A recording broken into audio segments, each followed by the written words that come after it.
Carl Sagan claimed, "Our brain contacts the cosmos every night, but you don't realize it. Picture yourself standing under a vast night sky.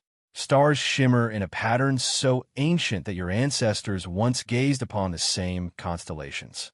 You breathe the cool air and sense that hidden within the darkness is a wonder far grander than your day-to-day struggles." Now imagine Carl Sagan, astronomer, poet of science, and tireless explorer of cosmic mysteries, whispering that your mind is not just passively admiring the universe, but is, in fact, reaching out to it every single night. How would that revelation change your perspective on sleep, dreams, and your deepest intuitions? Stay with me through this entire exploration, for by its final moments, you'll not only grasp the essence of Sagan's provocative claim, but also discover a practical method to harness your nightly cosmic connection in ways that might expand your mental horizons beyond anything you believe possible. Carl Sagan was never a man of mild statements. From his earliest works like The Cosmic Connection to the iconic series Cosmos, he invited people to see themselves as stardust, intimately linked to galaxies billions of light years away. But there's a lesser-known thread in his musings, the notion that we don't just gaze upon the cosmos from afar. In subtle, often unacknowledged ways, we actively interface with it at the level of mind and imagination. Sagan spoke frequently about the capacity of the human brain to resonate with the larger universe, a resonance most tangibly felt in the quiet hours of the night, when dreams stir and consciousness drifts through hidden channels of insight. Though not widely publicized in any single treatise, anecdotal remarks and scattered passages in his lesser-read essays hint at an astonishing hypothesis, that every time we sleep, part of our mind is effectively talking to cosmic forces, gleaning faint echoes of universal truths. Of course, such an idea might strike many as mystical or unscientific. Sagan was, after all, a champion of rigorous skepticism and the scientific method. He debunked pseudoscientific claims whenever they lacked credible evidence. Yet in that same breath, he always left room for wonder, for the possibility that cosmic truths might manifest in ways we have yet to measure. One might then interpret his brain contacting the cosmos every night, not as an outright mystical leap, but as an invitation to consider how our neural processes, shaped by eons of cosmic evolution, continue to reflect patterns, energies, or fundamental forces that saturate the universe. After all, if starlight crosses light years to paint our skies, might there not be subtler forms of cosmic interplay touching our neural circuits? To explore this, we must step back to Sagan's core premise. We are made of star stuff. The atoms composing your body, forged in stellar furnaces, carry the lineage of cosmic events billions of years old. Sagan pointed out that our cosmic heritage isn't simply physical. It might also be conceptual. Our brains, evolving under the canopy of the Milky Way, might have developed sensitivities or channels, some archaic, some emergent, to faint cosmic rhythms. Consider how animals navigate migrations by sensing Earth's magnetic fields, or how lunar cycles can influence tidal rhythms, stirring the biology of countless species. The line dividing purely earthbound phenomena from cosmic ones is fuzzy. Sagan, peering into these borderlands, suspected that in our dream state, when conscious filters relax, we become more attuned to subtle cosmic cues. That doesn't mean literal telepathy with aliens, but rather an unconscious resonance with cosmic patterns that swirl in the background of reality. Modern astrophysics, of course, says we lack any direct, known mechanism for cosmic communication beyond electromagnetic signals, gravitational waves, and the like. Yet consider the oddness of quantum entanglement or the elaborate interplay of cosmic radiation with Earth's atmosphere, or how solar activity can disrupt radio signals, possibly influencing biological cycles. Might there be more delicate threads linking our neurochemistry to cosmic fluxes that remain uncharted? Sagan would never leap to untestable conclusions, but he'd remain open to investigating.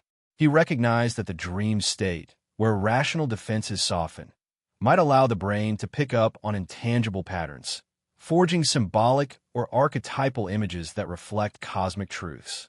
He thus encouraged us not to dismiss dreams as pure nonsense, but to see them as potential keys to deeper cosmic dialogues.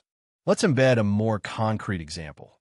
Sagan sometimes mused on how the human brain can generate extraordinary visions during near-sleep states. Vivid geometries, archetypal figures, or bizarre narratives that, while shaped by personal memory, also resonate with mythic or cosmic motifs appearing in many cultures. Where do these motifs come from? Are they purely shaped by environment, or do they tap some universal well of imagery? In The Dragons of Eden, Sagan explored how our mind's evolution could preserve primordial memories of deep cosmic experiences symbolically embedded in our neural architecture. Thus, each night, drifting into REM cycles, we might surf not just personal memory, but also an ancestral cosmic memory of sorts, faintly echoing the starry origin of our being. Skeptics might say this is metaphorical fluff, but Sagan didn't shy away from metaphors if they pointed to real phenomena worth exploring. Even if the cosmic contact is purely our brain resynthesizing experiences and cosmic science gleaned from daily life, the effect can be profound. The dream state, an elusive theater, can produce leaps of insight, as history has shown in the domain of mathematics, chemistry, and physics. Many inventors and scientists credited dreams with clarifying solutions. Sagan's stance would be, perhaps in that dream logic, we spontaneously fuse cosmic-level concepts with everyday data, bridging scales of knowledge impossible to link in a wakeful, rational mode. That bridging might be a form of cosmic contact, an unconscious synergy with universal laws that shape matter and mind. Now, you might wonder, how does any of this apply to you? And is there a method to harness it beyond passively hoping for an enlightening dream? That's exactly the question we'll address by the end of this narrative. But first, let's break down the basic notion. If our brains do indeed contact the cosmos each night, in what sense is it contact? We're not hearing alien signals, presumably. Instead, Sagan's suggestion is that the matrix of the universe, its physical laws, ancient energies, stellar processes, imprints patterns in our very being. The unconscious mind, free of daytime chatter, can sense or mirror these patterns. By quieting daily distractions, we might become aware of glimpses of cosmic order. In short, you might dream of swirling galaxies or conceptual breakthroughs, forging new neural wiring that resonates with cosmic structure. This would be ephemeral as starlight, but potentially transformative if harnessed. Let's introduce our first question for reflection or for you to answer in the comments. If you believe that your dreams might contain symbolic echoes of cosmic truths, patterns or images that reflect fundamental laws or energies, would you consider paying more attention to them?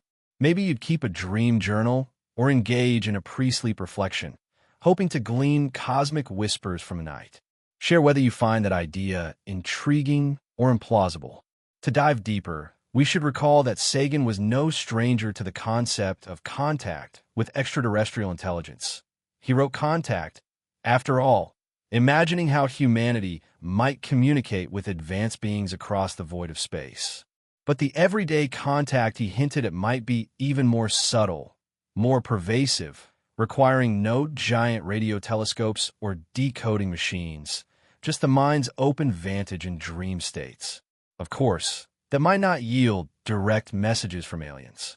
Rather, it might be a deeper alignment with the cosmic environment we inhabit, like how circadian rhythms align with the sun's cycle, or how some humans claim to sense barometric changes. The difference here is that it's not a scientifically established fact that we sense cosmic influences beyond well-known gravitational or solar interactions. But Sagan's speculation is that the brain's unconscious might be more attuned to universal patterns than we realize. Now, how can we cultivate this cosmic connection, if real, and glean practical benefits? Some modern neuroscientists, though not referencing Sagan specifically, suggest that dream journaling and meditation can help us parse out symbolic or intuitive leaps from our unconscious. Pair that with a cosmic mindset, an awareness that your lineage is stardust, and you might prime your nighttime cognition to make leaps bridging the personal and universal. For instance, you might pose a question before bed about a tough problem, framing it in cosmic terms. If the same laws that govern galaxies also shape my issue, how might I see it differently? Then, in the morning, you record your dream images. Over time, you might see metaphorical patterns that guide solutions. Sagan would never call this magic, but he might see it as a creative harnessing of how the brain synthesizes knowledge from all scales of existence, from personal experience to cosmic wonder. But let's not romanticize. Sagan would also caution that not every dream is cosmic revelation. The majority might be mental housekeeping, jumbled memory replays, or emotional venting. The cosmic contact notion, he'd argue, only emerges occasionally, like a glimmer of starlight. The challenge is sifting genuine insights from random mental chatter. That's where critical thinking meets cosmic wonder, a hallmark of Sagan's approach. You greet your dream with curiosity, then test any gleaned idea in the light of reason. If it resonates or yields creative breakthroughs, you keep it. If it's nonsense, you discard it. The synergy of wonder and skepticism is the bedrock Sagan championed. So you're free to believe your unconscious brushed cosmic order overnight, but you then subject any new insight to rigorous questioning. In that sense, you can glean the best of both worlds: unbridled dream creativity and sober validation. We might ask, does science back any portion of this? Well, studies show that dream states can solve problems in mathematics or even yield new inventions, thanks to the unconscious mind's capacity to form unusual associations. We also know that the brain is shaped by cosmic phenomena, if only indirectly, like circadian rhythms attuned to the sun or possible sensitivities to cosmic rays. But direct cosmic communication remains unproven. Sagan's perspective was likely more poetic than literal. It's precisely in that poetic dimension that breakthroughs can occur. By framing the night's mental activity as a cosmic communion, you might shift your mindset from dismissing dreams as idle fantasies to treasuring them as potential pings from the universal database your starborn mind can access. Even as an analogy, it can supercharge your creativity. Consider how this might revolutionize your nightly routine. Instead of crashing into bed scrolling through social media, you create a small pre-sleep ritual. Maybe gaze at the stars for a moment, or recall a cosmic image, like a nebula swirling with new suns. Then, in bed, set an intention that your mind remain open to cosmic resonance, trusting your unconscious to reorder your thoughts in line with fundamental universal laws, like pattern emergence, synergy, or transformation. You might wake with hints of solutions to personal dilemmas or fresh angles on a creative project. Over weeks, the effect could accumulate, turning your nightly rest into a gentle cosmic exploration. You might never prove cosmic influence scientifically, but your experiences might become more vivid, more insightful, and more intimately connected to that sense of cosmic awe Sagan inspired. Now for our second question for you. If for the next week, you decided to adopt a small bedtime ritual, like stepping outside to stare at the moon or reciting a cosmic affirmation, would you be curious to see if your dreams or morning thoughts shift in tone or clarity? And if so, how do you plan to document that shift? Some might label this approach New Age or mystical, which would amuse Sagan, who walked the line between scientific rigor and cosmic romanticism. He'd likely say, try it, keep your data, see if it helps. Because even if it's purely psychological, the results might speak for themselves. And if you do glean more creativity, better stress management, or a deeper sense of cosmic belonging, isn't that worthwhile? The universe, after all, is vast and largely uncharted. If a nightly glimpse of cosmic communion, real or symbolic, anchors you in a more profound sense of purpose, that alone can enhance your day-to-day life. Let's pivot to one more vantage: the role of the default mode network, DMN, in the brain. Neuroscientists identify the DMN as active when the mind is at rest, not focused on external tasks. It's associated with daydreaming, introspection, memory consolidation, and possibly forms of mental simulation that help us plan the future. During sleep, particularly REM phases, the DMN interacts with emotional and memory processing centers, weaving stories we call dreams. Sagan's cosmic claim might find resonance here. If the DMN is unburdened by daily tasks, it can reorganize knowledge from the vantage of universal patterns. Maybe that's how certain dream images or feelings appear so grandiose, cosmic, or archetypal. By acknowledging that dream logic is not random but shaped by deeper patterns, we inch towards Sagan's hunch that our night-bound minds contact the cosmic. Because if the same physical laws that govern star formation also shape the evolution of our neural architecture, then each synaptic firing might carry faint echoes of stardust logic. The question remains whether this synergy is just a metaphor, or if it's an as-yet undiscovered phenomenon bridging mind and cosmos in a more literal sense. Sagan, for his part, would demand evidence, but he'd also remain open. After all, human knowledge is a cosmic flicker in an ocean of unknowns. He marveled at how the mere fact we can reflect on ourselves at all is extraordinary. To him, the notion that each of us nightly voyages in dream to a realm where cosmic patterns mingle with personal experiences is both humbling and empowering.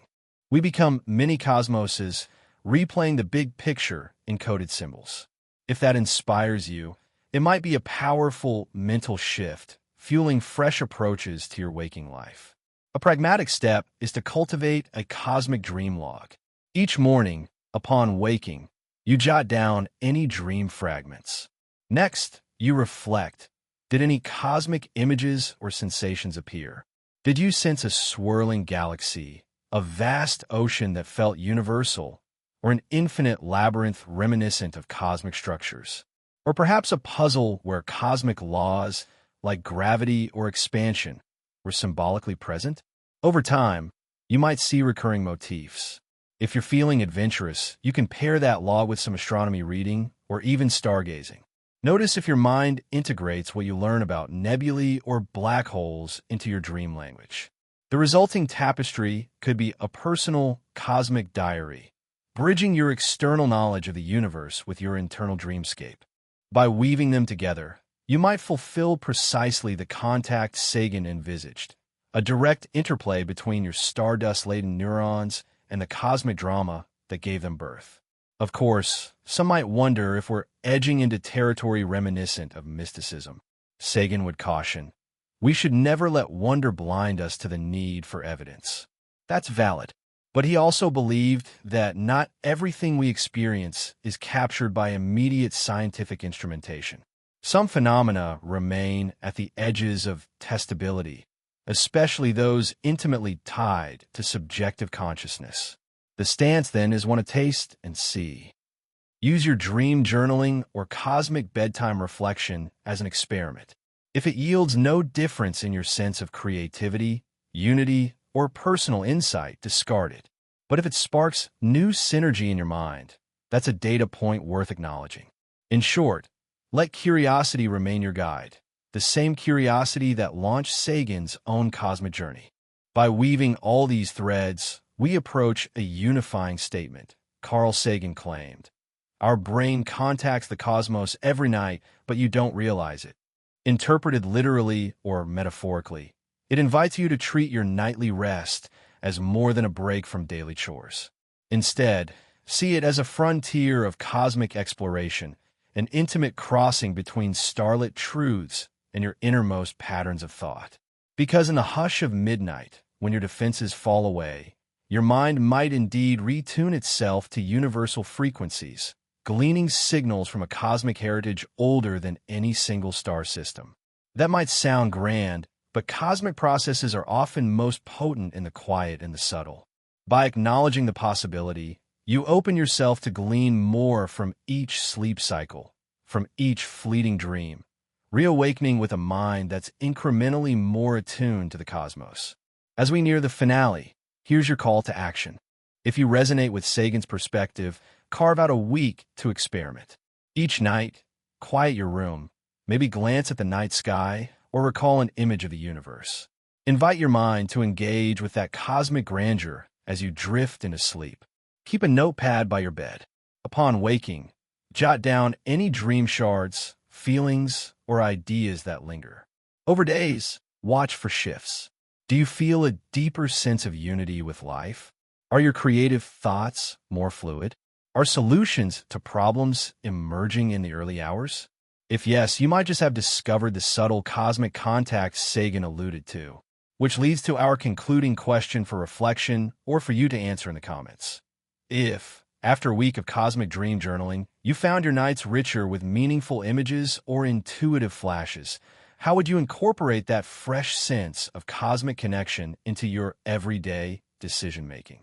Perhaps you'd approach conflicts with more calm, or take bolder creative risks, trusting that you dwell in a vast cosmos that subtly nurtures your mind each night. And so we arrive at the end, or perhaps the threshold, of a new mental frontier. Carl Sagan's invitation stands. Acknowledge the cosmos as an intimate partner in your nightly psyche, not a distant spectacle, but a living force shaping your dreamscapes. Whether you interpret it as poetic metaphor or literal cosmic resonance, the upshot is the same. Your mind, a child of the stars, may become richer, more expansive, and more integrated when you honor this nightly cosmic dance. If you do, you might awaken to mornings where your thoughts gleam with starborn creativity, your perspective carrying the hush of distant galaxies. In the end, that's the real magic. Remembering we're part of a grand cosmic tapestry, stitched together by eons of stellar evolution, continuing each night in the hidden theaters of our sleeping brain. And though we might not realize it, that hush of cosmic contact might be forging the future shape of our understanding, one dream at a time.